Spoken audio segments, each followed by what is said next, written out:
powered by the Inside the Birds podcast. Now, live from inside the Matt Black Kia Studios, it's Football at 4. Football at 4 is powered by the Inside the Birds podcast, and it is brought to you today by the Gallery Bar, Book, and Games at Ocean Casino. We'll be there on Friday. Stop out and see us live at the Gallery Bar, Book, and Games, and get ready for the divisional round. Wild Card Weekend is in the books. We'll be there Friday and then again on Monday. So Friday, Monday at Ocean this week. Adam Caplan is back from InsideTheBirds.com, the Inside the Birds podcast. And here we go, Eagles, Giants. We got news, notes, and more as Adam joins us here on Football at 4. What's going on, Adam? How are you, pal? I am doing well, Mike. I hope you and your listeners on your station are doing well as we get closer to the divisional round and Saturday and Sunday's games. And yeah, so today's the first day of real practice. Yesterday, both teams had a walkthrough about an hour. The Giants already done their practice. I could tell you from looking at their injury report, which they sent me about 20 minutes ago, it's exactly like yesterday's walkthrough. In fact, Dory Jackson took all his reps today because this was a new injury with his back. So he's good to go. They expect to have everybody available on their 53-man roster. That's very good. The Eagles, we know the only one that will not play, as we understand it, would be Avonte Maddox. We'll see what happens next week, whether they can start working or not. But the big all eyes to me, Mike, are Lane Johnson. That to me, as we head into the practice week. Today is the big practice, a longer practice. Tomorrow is like a Friday practice if you had a Sunday game, which is shorter, usually an hour. In fact, the Giants are a little bit longer on tomorrow's practice. But the fact of the matter is it's all about Lane Johnson, what he can and can't do. We're kind of in the dark on this one. It's kind of up to Lane and his body. Yeah, I guess I'll ask you, and I know that it's not definitive, but would you be surprised if he just said, you know what, I thought I could do it, I can't go? I'd be I hate to say shocked. I'd be very surprised. Right. Only because we know how hard it would be to be able to manage this injury. Who knows if even if he plays, right now we assume he's going to play. But can he play 30 snaps, 45? No idea. How is he going to manage it? Remember, it's a muscle core injury. You got to use your body and get it. Certain movements, can he make them? To go through an adductor tendon tear, like he has to have it repaired.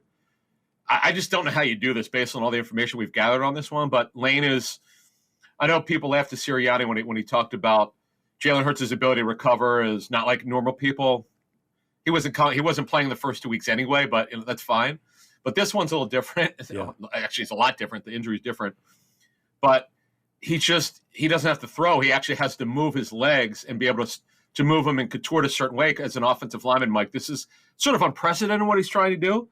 We wish the best here for Lane, and we'll see what happens. All right. So there's Hurts, Lane, Miles Sanders. We discussed a little yesterday, but he got removed from the injury report. Kind of tell us what getting off the injury report means for Sanders. Yeah, this is good because he injured his left knee 3-4 weeks ago. It might have been in the Chicago game, and then we had heard he was wearing a brace, and then you could actually see it on TV. We heard he was wearing it in practice. Now, we don't know, even though he's removed from the injury report, that always indicates that he's doing better, that the condition has improved. It doesn't mean that the injury magically went away. It just means that the condition's improved enough that they don't feel the need to put him on there.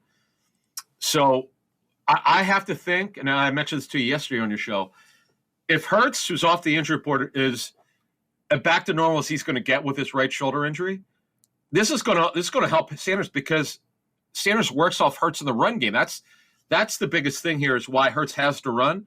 It absolutely helps Miles Sanders. Look at Sanders' numbers, Mike, since Hurts got hurt. I mean, they've been plummeting. He's just not been the same player. Now, honestly, part of it's because he's got a left knee injury as well. Mm-hmm. Defensively, some issues. You mentioned Maddox did not work out, did not go through the walkthrough, not expected to play. But Linval Joseph, the calf, he was at it this week. He's a guy that's been a huge addition to this team. Josh Sweat with the neck. He will play. And then Robert Quinn, he missed with the knee. Now he's got a back, and they're hoping to get some snaps. So Joseph, Sweat, and Quinn, what do we know there? Because Maddox, we know, is not going to play. Yeah, boy, with Robert Quinn, and I totally get why the Eagles traded for him. Based on what he looked like last year where he had 18 and a half sacks. He was tremendous. Looked like he could play 3 or 4 more years to what he is, a shell of himself because of the knee which needed surgery. And now the back injury, which actually started several weeks ago. It's not good. I have no idea what he could contribute. We're not totally sure he'll play. He was added to the injury report this week prior to the walkthrough. That's a concern. And Josh Sweat is fine. We had a report on our Wednesday show following the game that we were hearing that he was fine and it was in play for him to be available for the first postseason game, and that's true. He's not even on the injury report. He looked good last week. He's good to go. So to sum this up before we move on here, their biggest concern playing is Lane Johnson in terms of how he could do. And then long-term, it's kind of Avonte Maddox because the reason why they didn't put him on IR is they thought there's going to be an opportunity potentially for him to play at some point in the championship game or the Super Bowl. The Super Bowl would to me, Mike, it would make more sense because remember, you've got the bye week in between the Super Bowl and the championship game. Yep, absolutely. Adam Caplan, Football at 4, InsideTheBirds.com, the Inside the Birds podcast. The Giants on their side, you talk about their list looks very similar. I think the bigger story for them is the guys that are back for them, too, that did not play in the first meeting. People look at the Eagles-Giants 48-22. Yeah. There's a lot of guys that did not play in that game that are now that will be back for this game. Yeah, I didn't. We actually mentioned this on our show this morning that people keep saying, well, the Giants were 3-5-1 their final 9 games, but they completely exclude the way they played in the final quarter of the season. Teams only evaluate by quarters; they don't do it by half of the season. Because the reason, as a defensive coordinator told me this week, you want to see how your opponent evolved if you're playing based on, even if you don't know the team. Eagles do know the team because they know the Giants are in the same division. They played them twice, but you just want to see how they've changed and evolved each quarter of the season. Is the scheme change, personnel change? Who's been in? Who's been out? So what happened was, Mike, in the Week 14 game, Leonard Williams didn't play. Their star defensive tackle. He's had a good year. He's actually off the injury report now. The big one is Adoree Jackson. He played lights out against Justin Jefferson. I was shocked. He held him to no targets in the fourth quarter. And Xavier McKinney, remember, he had the ATV accident with the broken fingers. He just returned 2 weeks ago. So, yeah, those 3 guys didn't play. Now, Eagles would have beaten them, but it could have been an interesting game nevertheless. So they're all 3, by the way, are back this week. Now, we should also mention who didn't play for the Eagles, and it's huge. Goddard didn't play, and C.J. Gardner-Johnson, a big reason, Mike, their interception numbers have plummeted without him then in the lineup. Yeah, he led the league in interceptions and missed 6 weeks for the Eagles, as you just said. Tied for him. Right? Yeah. Absolutely. Changes since Week 14. What are some of the guys who did not play in that first game? Philadelphia had some guys missing that first game that will now be back in this game, and they put up almost a 50-burger against them. It's crazy. Yeah, so here's the thing. And it's good they got Goddard back, and I know he's been kind of quiet since he's come back. Now, you have to ask yourself this question. Devontae Smith has been on an absolute roll. Nobody can he's been incredible, right, over the last 9 games. Do you take a little bit away from him and get Goddard instead of 3 catches game 5? That's when you look at the matchup, because the Giants shockingly played a lot of zone, and you had to say it worked. I mean, they won the game. And they really limited Justin Jefferson, particularly in the second half. If they're going to play a lot of zone, Dallas Goedert should kill them because I'll tell you what, T.J. Hawkinson, they were taking away the deep ball, Mike. It was kind of like Wink Martindale said, you're not throwing it over our heads, and that's what happened. So you're going to have to take everything shallow. So Hawkinson had an unbelievable game, but you know what? He led them not only in receptions, he had the longest play of the game for them. It was a run after the catch play. So maybe that happens. There's no way to know exactly what Martindale will do, but based on last week, it could be a Goddard game. Who knows? Yeah, and Goddard, as many of us know, is a very talented piece of this offense. And I think, and get your comment on this, kind of gets lost in the sauce a little bit because of how dynamic this offense is. And then you got Hurts for MVP. You got 2 receivers for 1,000 yards. I think Goddard gets lost a little bit, but I put him right up there. I'm not saying he's better than, but he should be in the conversation when we talk about Kelsey and Kittle and these guys who are big-time receivers. Kelsey's the best player in that offense. Yes. Kittle is a big part of Goddard's the third option, but he's every bit as dangerous as those guys. Well, they'll be. Remember now, had he not gotten hurt, believe it or not, he was on pace for 1,027 yards, which would have been three pass targets over 1,000 yards, which is, I don't say it's impossible. It's kind of unheard of. That's how crazy potent this offense is. So I won't be with you on Thursday and Friday, so I'll just touch on this now. I expect the Eagles, Mike, to come out throwing just like they did in Week 14. I think it was 24 pass attempts, which is a lot for any NFL team, but the Eagles are typically like that. They got up big in the second half, only 7 pass attempts in the second half because they didn't need to throw. They got up big. That's what they want to do. They want to come out throwing. And the Giants, Wink Martindale could do whatever he wants. If his shoulder's good and they're protecting him, they're going to come out throwing. And the weather forecast actually improved. Not that it won't be windy, but the temperature, again, I know this could change. I'm people who know our show, I'm crazy with the weather. It looks like it's actually going to be the mid to high 30s instead of high 20s, low 30s. It wouldn't make any difference anyway throwing the football. But, hey, it's passing weather.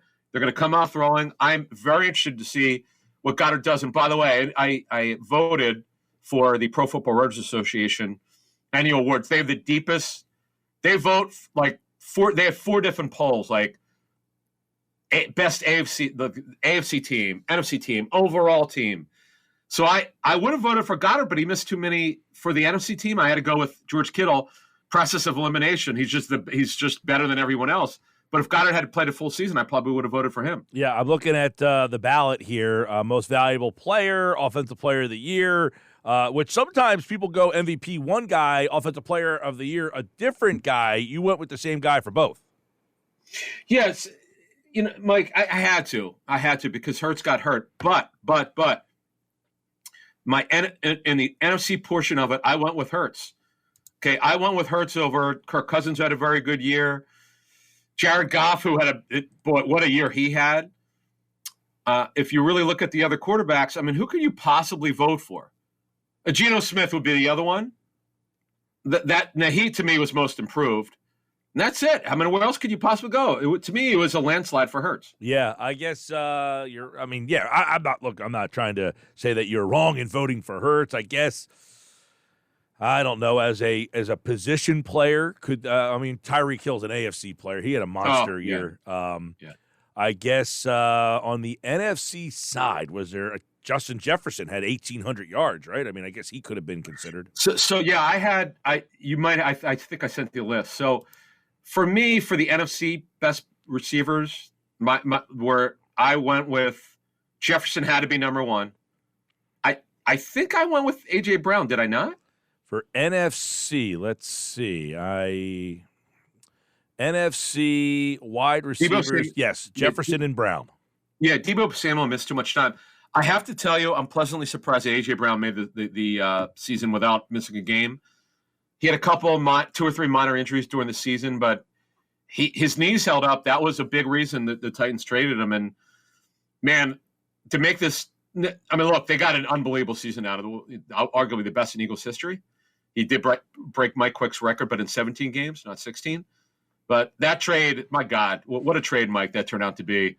Well, second team All-Pro as well. And on that, you voted for Howie Roseman for Executive of the Year. And I'm wondering, on that front, was there anybody even in the conversation other than Howie? It's a great question. Brett Veach, although Andy Reid has a lot to say there, I thought about Veach. So you look at their draft was good. They had some good free agent moves. But if you really look at it, it's really hard because the trades and the free agent signings, I don't know. Could you name one, Mike? Okay, let's look at it very quickly here. Okay, A.J. Brown trade right now, a home run. It has a chance to be one of the best acquisitions in team history. Okay, we're talking about this season only, right? Linval Joseph, street free agent. It's kind of saved their run defense. I think you would agree with that. Hassan Reddick signing, the second team All-Pro. He's been incredible, right? I think you would agree with that. Yep. T.J. Edwards re-signing him for 1 year. Great signing. The C.J. Gardner-Johnson trade. That's the most surprising one. To acquire him in season to learn a new defense and to lead the NFL, tied for the NFL in interceptions. Here's another one for you. You could argue this is the best one. How about James Bradbury, second team All-Pro? I think. I talked about this. I did a show about a week or so ago that said literally the window is now open because Roseman for 2 years now has hit every pitch over the fence. At some point, he's going to make a signing or a decision that's not going to work out. Yeah, it's Jeff and I were talking about this, how bad and how sad it was to do our podcast in 2020 season. It was frightening. It was. I actually sometimes didn't enjoy doing it because they were so bad. There was no hope. Wentz went south. His relationship with the team did. He did as a player. They had so few blue chip players, and to see what's happened in just 2 years, Mike, is kind of unfathomable. That's why I had to. I would not be doing my job as an objective observer and information gatherer to not give to Roseman, because if you went through all 32 teams, Brandon Beane's had a good year, the GM of the Bills, but it's not close. Joe Douglas had a great draft, but his free agency has been so-so. I guess you could. Who's running Jacksonville? What's his name from San Francisco? Yeah, they got ripped for signing. Kirk they wanted and him Jones out there. and Ingram. Trent Baalke. Yes. Trent Baalke. He's had a good year, no doubt. They signed those. They spent a lot of money on those receivers and got ripped for it, and those guys turned out to work out for them. Christian Kirk and Zay Jones have been really good, no doubt about it. Brandon Scherf has been good as a starting guard. Evan Ingram. Yep. That's the one that shocked me. I know our friend John Hansen, he refuses to believe it. I warned him. I said I was hearing from the Jags how great he was in training camp. He's right up there. I mean, I'd probably vote him second or third. Yeah. But Howie's, as you outlined, Mike, very well, the home runs are ridiculous. His hits weren't doubles or triples. They're grand slams. Yeah, every ball, every pitch he turned on and ripped it down the left field foul pole right over the fence. We've taken our shots at Howie over the years. I'm not going to shy away from it. We've ripped him when he was bad because he deserved it. But our job is to be objective and give him props when he gets it right. And you know what the other thing is, Mike? Although I know Jordan Davis, we'll have to see about him. But the draft on paper looks good. The last 2 years. Yeah, last 2 years. Right. The undrafted free agents are Jack Stahl's been a great story. Reed Blankenship, what a story he's been as an undrafted free agent. And the one that's interesting, though, you could probably make a case they should have taken Aleem McNeil over Milton Williams. But Milton Williams has been a good development as a third-round pick. Yeah, Milton Williams, and he'll be interesting. I don't want to get too far ahead, and I know we're out of time, but will they let Hargrave walk? And does Milton Williams then have to take that? You know, what do they do if Hargrave? Well, that's a guy, double-digit sack guy. Crazy, Mike. We decided to shelve the free agency stuff because it's all Giants and Eagles. It's all playoffs. There's just no time to talk about it, right? Because I know people want us. We did an hour and a half contract show back in November. And there's, quite frankly, folks, there's not a lot to update because it's kind of all staying the same. What we thought would happen, no one would get extended because they extended other players, and they're just going to wait and see.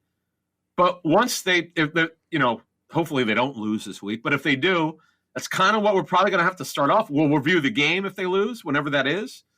And then we're going to have to get into contracts because it's kind of historic how many UFAs they have. Hargrave, insane. Bradbury, Chauncey Gardner-Johnson, the linebacker White. Actually, 15 right now is what my count. Last thing for Adam Caplan.